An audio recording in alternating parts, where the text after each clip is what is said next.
අපේ බෞද්ධ ජනතාව අපේ ලංකාවේ බෞද්ධ ජනතාව ගොඩාක් පින් කරනවා. පින් කරන්නේ කියලා කියන්න බෑ. මේ වගේ දන් දෙන පිරිසක් දකින්න ලැබුණොත් දකින්න ලැබෙන්නේ ලෝකේ මීට වැඩිය දන් දෙන පිරිසක් දකින්න ලැබුණොත් ලැබෙන්නේ රටවල් දෙකකයි. මියන්මාර් බුරුමේ කියලා අපි කියන්නේ. තායිලන්තේ.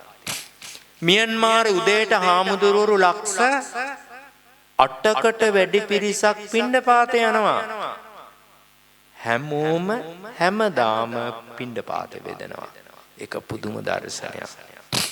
මිනිස්සු හැමෝම හැමදාම පිණ්ඩපාතේ දෙනවා. හැම පාරකම උදේ 5 ඉඳන් හාමුදුරුවෝ පිණ්ඩපාතේ යනවා.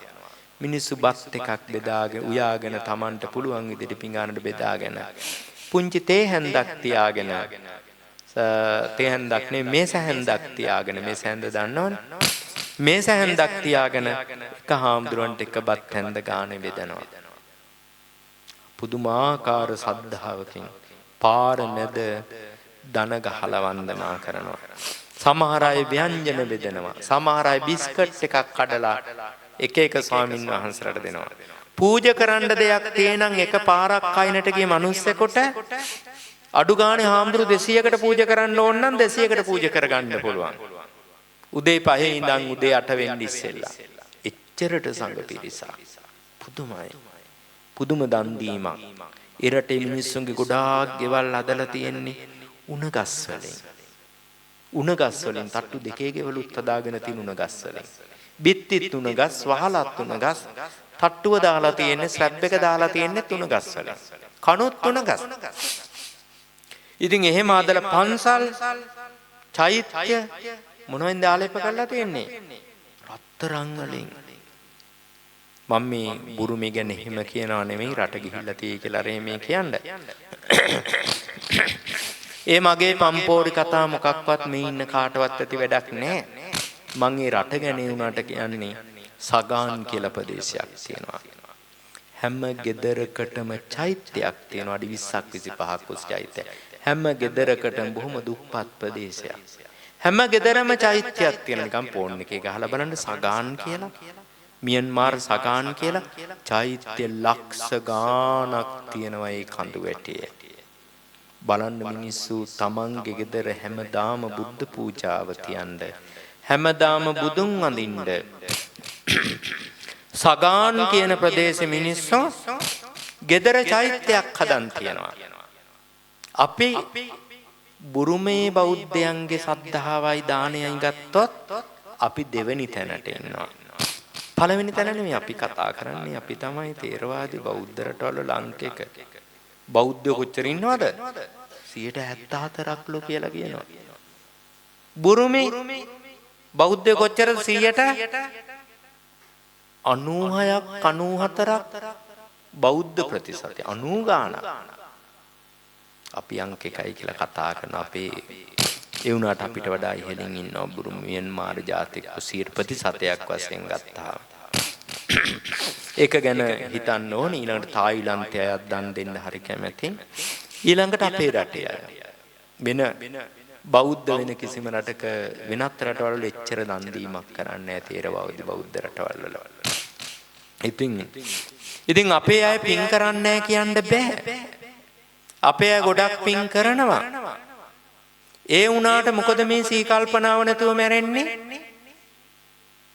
මේ අය ගොඩක් වෙලාවට සීලයක් රකින්නේ නැහැ. සීලයක් නැහැනේ. බලන්න මිනිස්සෙක්ගෙන් අහලා බැලුවොත් අවුරුදු 25ක් අකණ්ඩව මදුරුවෙක්වත් මරපු නැති කුඹියෙක්වත් මරපු නැති කෙනෙක් ඉන්නවද කියලා ලෙසින් හොයාගත්ත හැකිද? බෑ. ප්‍රාණඝාතය කරලා තියෙන කෙනෙක් එහෙනම් වැද්දෙක් නේ. ප්‍රාණඝාතය කරලා තියෙන කෙනෙක් කියන්නේ ප්‍රාණඝාතය කරපු අය කොහෙද උපදින්නේ? බහුල වශයෙන් යමෙක් ප්‍රාණඝාතය කරයිද මරණින් මතු නිරයේ උපත ලබයි. යම් කාලයක නිරයෙන් නිදහස් වී මනුස්ස ලෝකයට එයිද යත්ත පච්චාජායති තත්ත තත්තප්පායුකෝ හෝති. යම් තැනක උපදින ජීවිතවලදී අල්පායුෂ ඇති කෙනෙක් වෙයි. ඒ වගේම බොහෝම රෝග පීඩා බහුල කෙනෙක් බවට පත් වෙයි. අධික රෝග පීඩා බහුල කෙනෙක් වෙනවා. හන්දිරි දෙන කෙනෙක්, ස්නායු රෝග තියෙන කෙනෙක්, ආතරයිටිස් තියෙන කෙනෙක්, හෘදයාබාධ තියෙන අය, පිළිකා තියෙන අය, සුදු කබර තියෙන අය, පොතු කබර තියෙන අය, බිඳවන ලෙඩ්ඩු ප්‍රාණඝාතය කරලා බහුලව කළාම ඊළඟ නිරෙන් නිදහස් වෙලා මනුස්ස ලෝකයට ආවහම ලෙඩෙක් වෙනවා. බෞහා බාධෝ හෝති. බොහෝ ආබාධ ඇති කෙනෙක් බවට පත් වෙයි.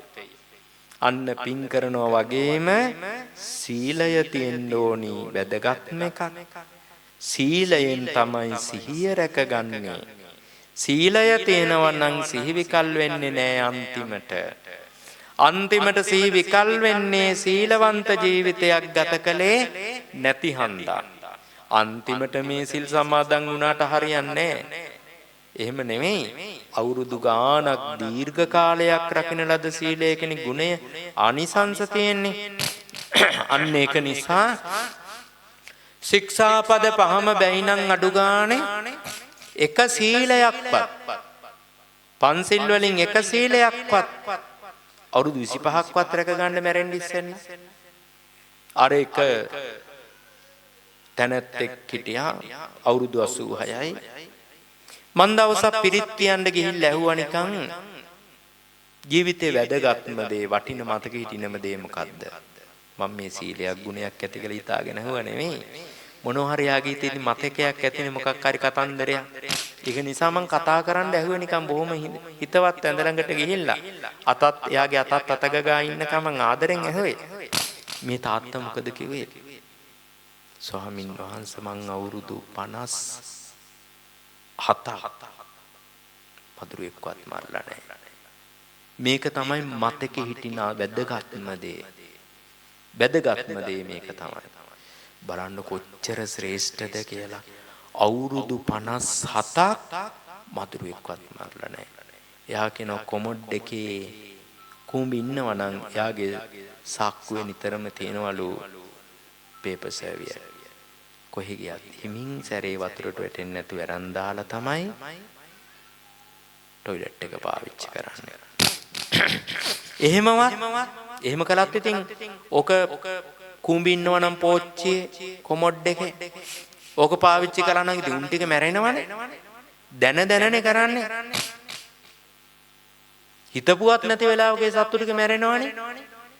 ඔය වගේ තමයි ඔය පව්කාරයෝ හිතපුවත් නැති වෙලාවක වාහනවල හැප්පිලා ඔලු කටු කුඩු වෙලා ඉලයට කැඩිලා මැරිලා යන්නේ.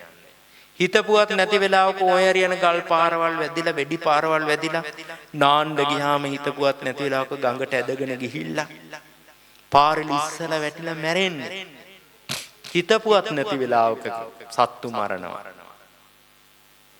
අන්න ඒවයි විපාක මෙලව ආවොත් නම් හිතපුවත් නැති වෙලාවක මැරෙන්න වෙන ඔලු කටු ඉලයට ආදිය කුඩු වෙලා හොඳට මතක තියාගන්න ඕනේ.